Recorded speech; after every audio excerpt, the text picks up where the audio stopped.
Good morning, ladies and gentlemen, welcome to my new video. I had a really good surprise this morning when I woke up and I saw Gonzalo Lira alive and well, and he was on the Duran, so I'm really happy about that. So I've been pretty much vindicated. I was one of the only ones on the internet saying, guys, calm down, he's not dead. There was a lot of stuff going around in Twitter and YouTube as well. There was people releasing videos such as this: Gonzalo Lira is dead. Scott Ritter was saying it on his Telegram channel, and then he later retracted it. And a lot of people were saying he's dead, completely dead. So I released a video saying, calm down guys, he's not dead. There's no body. Anything could have happened to him. Let's wait until we find out what's happened to him. He could have been kidnapped, or he could have been on the run, or Russians could have taken him. There could have been a lot of stuff. You can't really say someone's dead unless you have proof, unless it's confirmed. So I was telling everyone to calm down. I was one of the first ones to do it. I had a lot of heat about that. A lot of people were saying I was doing some clickbait or something. So I told those guys I don't do clickbait, and also a few of them were giving me heat saying, have you got proof that he's alive? I said, listen mate, end of the day, if somebody is dead, you need to have a dead body confirmed, and a member of the family needs to verify that person is dead. So unless someone is confirmed dead, they're not dead. So that's it really. I'm really happy that he's alive and well, and I'm really happy for him.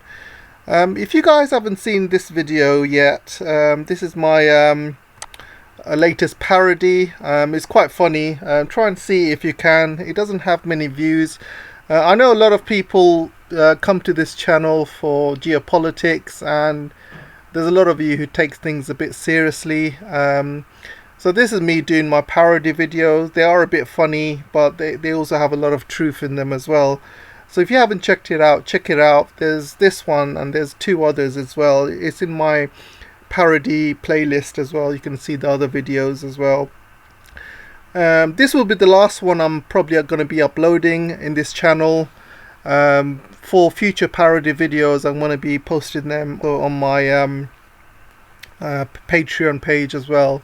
So basically I'm just giving more exclusive content now to my Patreons and to my locals as well.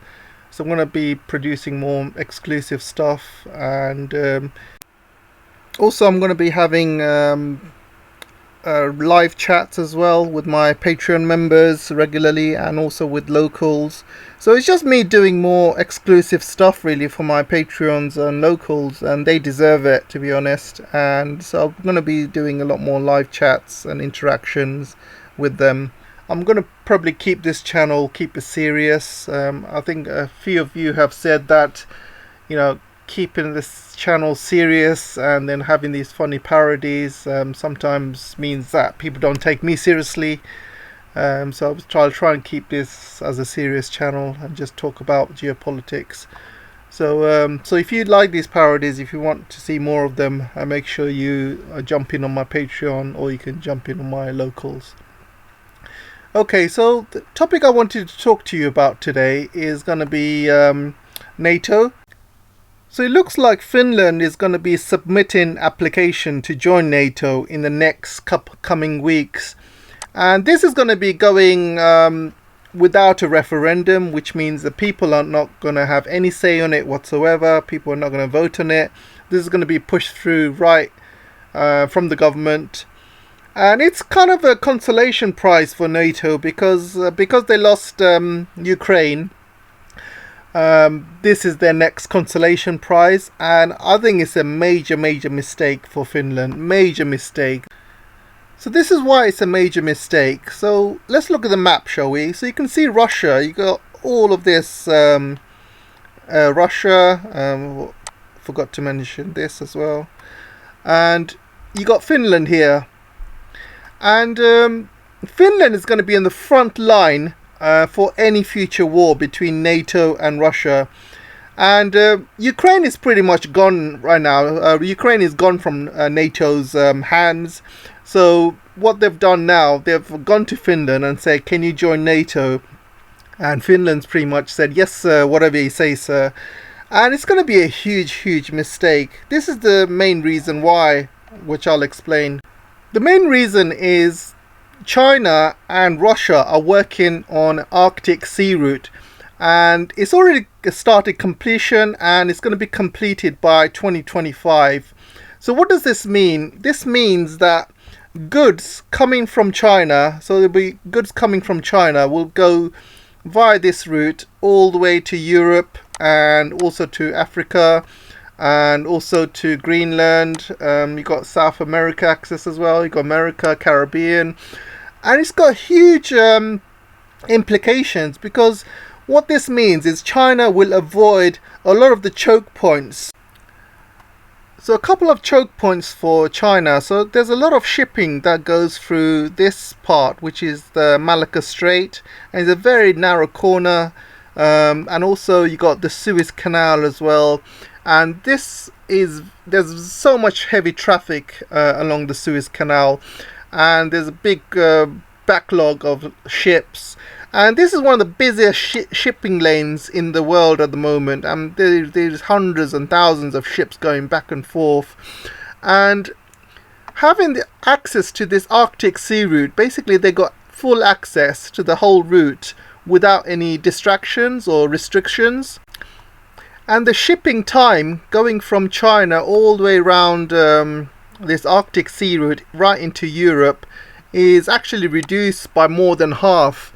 And I know it's a longer distance, but it takes much shorter because there's less traffic, and there's all of these, you avoid all of these choke points. So it's a great way for China to transport goods around the world once this sea route opens up. And this sea route is going to be opening up around 2025, and with the global warming, every year after year is going to get easier and easier. Plus there's a lot of resources around this Arctic sea route. So what Russia is doing, and they're working with China right now, they're building loads of ports around the Arctic sea routes. These ports will only be accessed by Russia and China. They will have full control over these ports. And as the ice melts, and as well as the global warming, Russia will become more and more powerful. It will become a very important country, and possibly even a superpower, because Russia will have access to all of these sea routes. It will have access to all of the ports, and also China is working with Russia building up these ports, and it looks like China and Russia will get first priority when it comes to shipping lanes across the Arctic. And this means Russia will become a very strong superpower. Plus you got all of this land as well. Most of it is permafrost, most of it is in Siberia, and as the world gets hotter and hotter, this permafrost is going to melt, and Russia will have access to all of this agricultural land as well.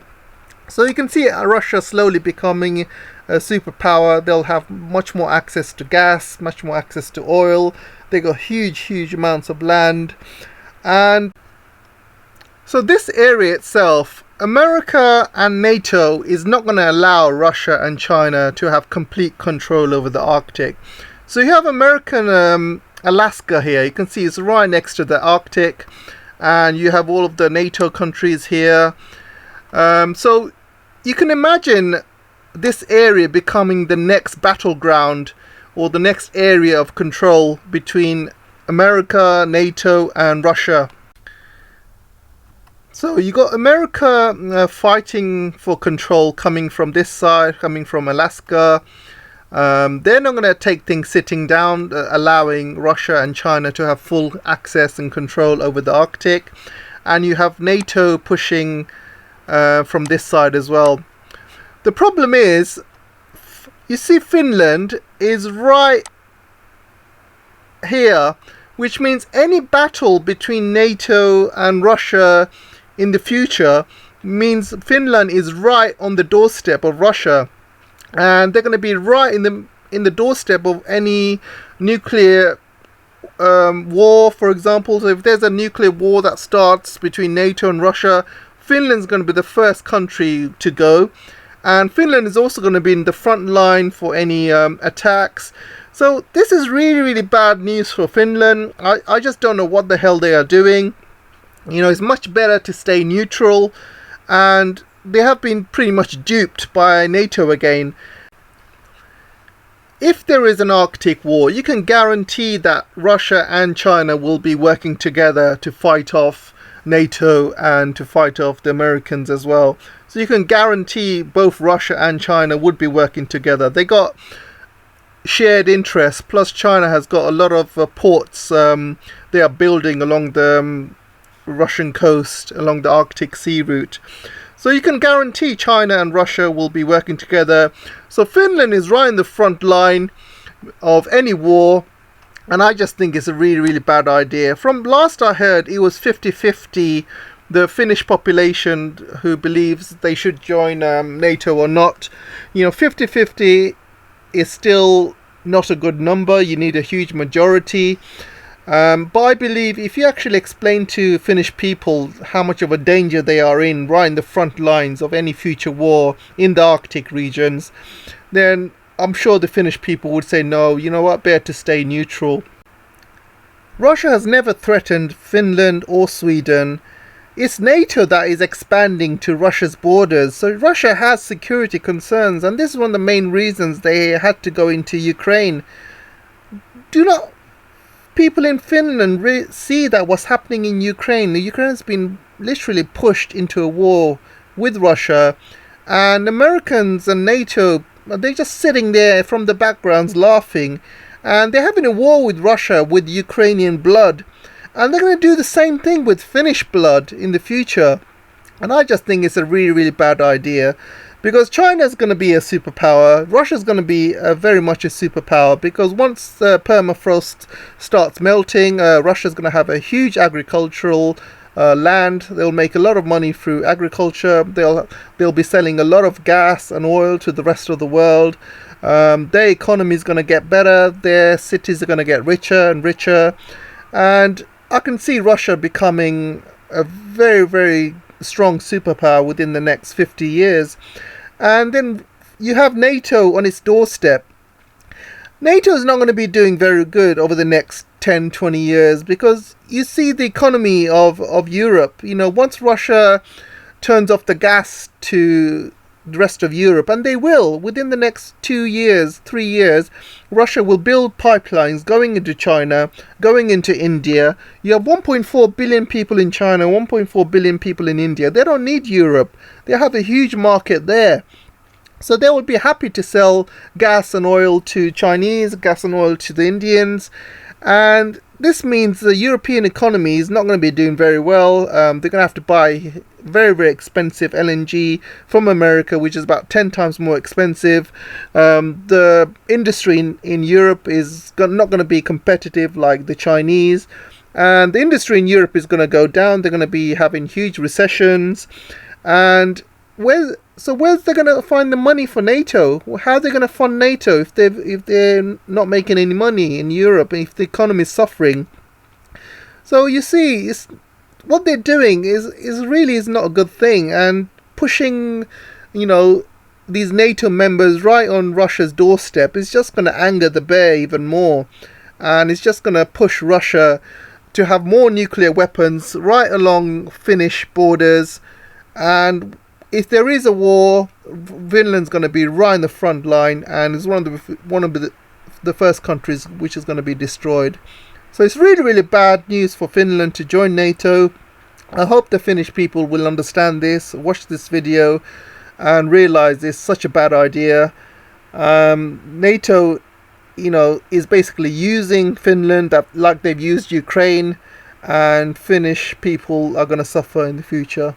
So anyway, let me know what you guys think. I'll see you in the next video. Don't forget to like, share, subscribe. If you like the video, don't forget to buy me a coffee, or you can join my Patreon. And like I said, I'm going to be putting exclusive content on my Patreon, like those parodies and a few other videos as well that's not going to be on YouTube. So hopefully see you guys there. Take care. I'll see you soon.